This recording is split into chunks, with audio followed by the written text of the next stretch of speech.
Hema കമ്മിറ്റിയില് cinema ലോകം മുഴുവൻ ഞെട്ടിയും പേടിച്ചു ഇരിക്കുക. ആരുടെ പേരാണ്, ആരൊക്കെയാണ് പറയുന്നത് എന്നറിയാതെ. തെറ്റ് ചെയ്തവർക്ക് അറിയാവല്ലോ, എൻ്റെ പേര് പറയോ, എൻ്റെ പേര് പറയോ എന്നുള്ള രീതിയിലാ നടന്മാരൊക്കെ പേടിച്ചിരിക്കുന്നത്.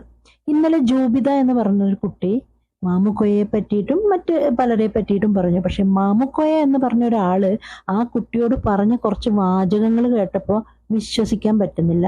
പക്ഷെ വിശ്വസിക്കണം. ഒരു പെൺകുട്ടി എന്തിനാ അങ്ങനെ ഇത്രയും മുതിർന്ന ഒരു നടനെ പറ്റി, അതും ഇന്ന് ജീവിച്ചിരിക്കുക പോലും ചെയ്യാത്ത ഒരു നടനെ പറ്റി വെറുതെ പറയില്ലല്ലോ. തുടർച്ചയായി ഇന്ന് രേവതി എന്ന് പറഞ്ഞ ഒരു പെൺകുട്ടി സിദ്ദിഖിനെ പറ്റി പറഞ്ഞു. വിശ്വസിക്കാൻ പറ്റുന്നില്ല. ഇത്രയും മുതിർന്ന, ഇത്രയും എല്ലാവർക്കും ജനസമ്മതനായ ഒരു നടൻ സിദ്ദിഖ് ആ കുട്ടിയോട് അങ്ങനെയൊക്കെ ചെയ്യുമോ എന്ന് നമുക്ക് അത്ഭുതം തോന്നാം. അത്രയും വൃത്തികെട്ട രീതിയിൽ, അത്രയും മോശമായി ആ പെൺകുട്ടിയെ പീഡനത്തിന് ശ്രമിക്കുക ചെയ്തിട്ടുണ്ടായത്. ആ കുട്ടി അത് തുറന്നു പറഞ്ഞപ്പോ സിദ്ദിഖ് തന്നെ മുൻകൂർ ജാമ്യം എടുത്തു. നീ ഒന്നിലും ഒരു സിനിമയിലൊന്നും ഇല്ലാത്ത ഈ ഒരു പെൺകുട്ടി ആരോട് പറഞ്ഞാലും വിശ്വസിക്കില്ല എന്നാ സിദ്ദിഖ് അത് പറഞ്ഞത്. പക്ഷേ ഇപ്പോ ഈ ഹേമ കമ്മിറ്റിയൊക്കെ വന്നപ്പോ കുറച്ചു പേര് ആ കുട്ടിയുടെ വാക്കുകൾക്ക് കാതു കൊടുത്തു. ഇതിനു മുമ്പ് ആ കുട്ടി പറഞ്ഞപ്പോ ആരും അത്ര ചെവിക്കൊണ്ടില്ല. കൂടാതെ കുട്ടിയെ കുറ്റപ്പെടുത്തുകയും കുട്ടിയെ പലതിൽ നിന്ന് ഒഴിവാക്കുകയും ചെയ്തു. പക്ഷെ ഇപ്പോ ആ കുട്ടിയെ കുറച്ചു പേര് കേൾക്കുന്നുണ്ട്. അത് എല്ലാവരും അങ്ങനെയാണല്ലോ അല്ലെ. കുറ്റം ചെയ്തവരൊരിക്കലും കുറ്റം സമ്മതിക്കില്ല. അതൊരു നാട്ടു നടപ്പാ.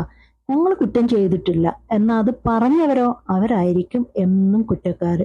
എല്ലാവരുടെ മുമ്പിലും അവർ തല താഴ്ത്തി കുറ്റക്കാരായി മാറുന്നതാണ് നമ്മൾ കണ്ടിട്ടുള്ളത്. ജീവിതത്തിലും ആയാലും സിനിമയിലായാലും എല്ലാം. എന്തായാലും സിദ്ദിഖിൽ നിന്ന് ഇങ്ങനെയൊരു ഒരു സംഭവം ഉണ്ടാവുന്ന ആരും വിശ്വസിക്കില്ല. സിദ്ദിഖ് ഇതിനു മുമ്പ് ചെകുത്താനെ പറ്റിയിട്ട് ഒരു മോഹൻലാലിനെതിരെ പറഞ്ഞതിന് സിദ്ദിഖായിരുന്നു മുൻപന്തിയിൽ കേസ് കൊടുത്തത്. ഞാനും ഇതിനു മുമ്പ് അതിനെപ്പറ്റി ഒരു വീഡിയോ ഇട്ടിട്ടുണ്ട്. പക്ഷെ ഇന്നത് തിരിഞ്ഞു നോക്കുമ്പോൾ ചെകുത്താനായിരുന്നോ ശരി? കാരണം ഇത്രയും വൃത്തികേടുകൾ ചെയ്യുന്ന സിദ്ദിഖും ഇവരൊക്കെ ചെകുത്താന് നേരെ കൈ ചൂണ്ടാനുള്ള യാതൊരു അർഹതയുമില്ല അല്ലെ. എന്തായാലും കാത്തിരുന്ന് കാണാം ഇനിയും എത്ര വിഗ്രഹങ്ങൾ ഒടിഞ്ഞ് തീരും, ആരൊക്കെ ആയിരിക്കും തലതാഴ്ത്തി നിൽക്കേണ്ടി വരുന്നത് എന്നുള്ളത്.